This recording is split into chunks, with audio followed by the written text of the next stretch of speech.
This is the USAACE-8, 8 minutes with an Army aviation subject matter expert. Let's fly with the topic, the Air Cavalry Leaders Course. Major Matt Clawson, Director, Air Cavalry Leaders Course. CW4, Elden Engelhard, Aviation Tactics and Mission Survivability Officer. What is ACLC and how does it benefit students and the Army? ACLC is a rigorous 10-day experience that trains and evaluates aviation leaders to plan, prepare, and execute recon and security operations within a LSCO environment. It benefits the students by leading them through the planning process at the squadron and troop level. Then they execute it within the simulators to get realistic feedback. Through the guided and detailed AARs, the students gain the appreciation for their own lessons learned and then apply them to the next mission. Where their unit feedback and PMA teaches them how to use a tool, here in ACLC, we have them build a house. And through 3 iterations, the house continually improves. For units, they should expect to receive a non-commissioned officer, warrant officer, or officer with an advanced understanding of reconnaissance and security fundamentals. This enables the Air Cavalry squadrons and attack battalions to place the brigade and division commanders in a position of relative advantage against their enemy. The great part about ACLC is it is not the traditional 10-day sit in your seat and receive direct instruction from a PowerPoint class. That makes up about 10 to 15% of the overall course. The remainder of the course, students are doing their job and taking 2 warning orders and starting the mission planning process from the beginning of MDMP on a compressed timeline through the completion of TLPs and then execute their plan. Students get a lot out of this, and those stressed, light bulbs come on at the end of each AAR and ultimately at the end of the course. How has the course recently changed and how has LSCO incorporated? The course was developed as a Commanding General's initiative, and pilot courses began in 2015.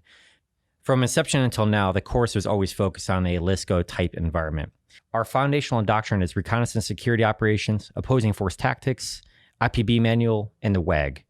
As a graduate level course, we apply rigor matching the challenges aviators can expect when executing combat operations against a near-peer or peer enemy.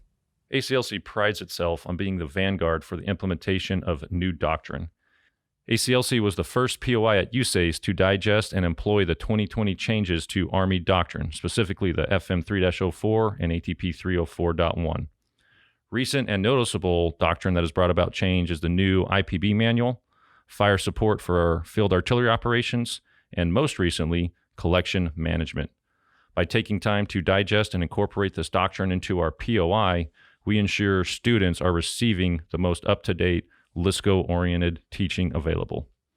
ACLC maintains a close relationship with the Cavalry Leaders Course at Fort Benning. Additionally, early 2021, ACLC tied in with TRADOC G2 and has been collaborating since. Our collective focus is to bridge the chasm between air and ground operations while specifically tying in realistic operational environments so that students train in an environment that will replicate reality to the best of our ability. Recently, the student class has increased from 15 to 20 students. With the increase in trainees, ACLC now can execute multiple platoons conducting reconnaissance security operations in the simulator.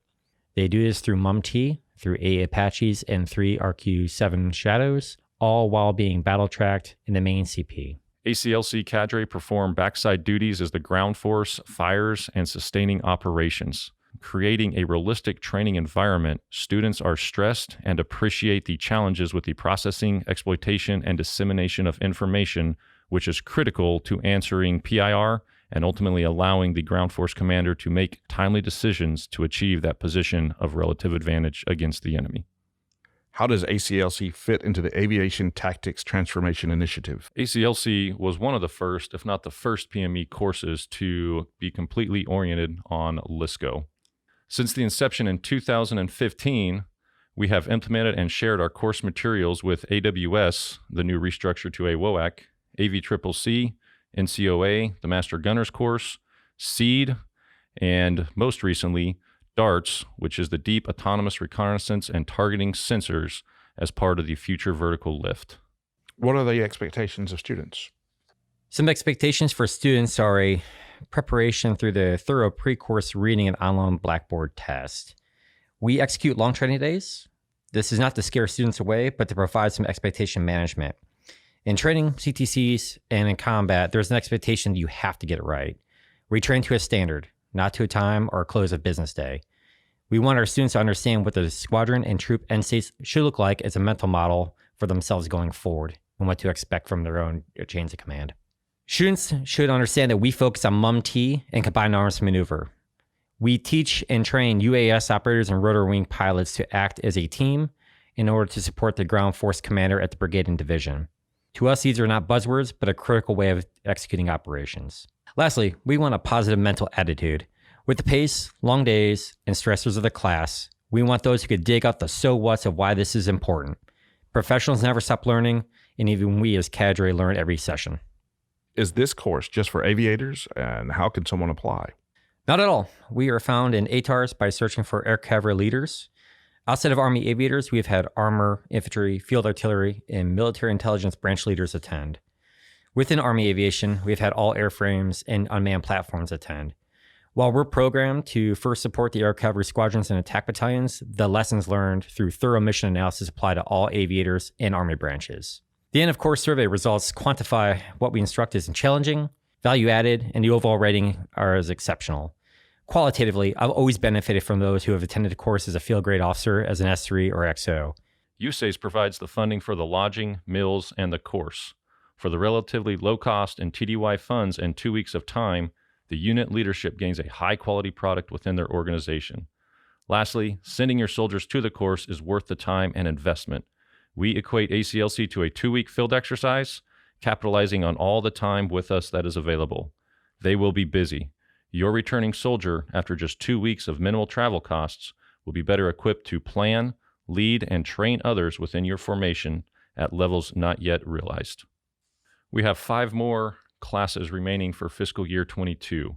004 already has a large wait list, but 005 and the additional classes have seats available. I want to reach out to my brothers and sisters in the warrant officer community and challenge them to sign up to attend. As a W3 at battalion staff, I did not know what I was missing and greatly benefited from what this course had to offer. Yes, it is challenging, but with the right motivation and focus, anyone can do it. That has been proven. Thank you for listening to this episode of the USAACE-8. You can send episode requests to army.usaace.8@army.mil.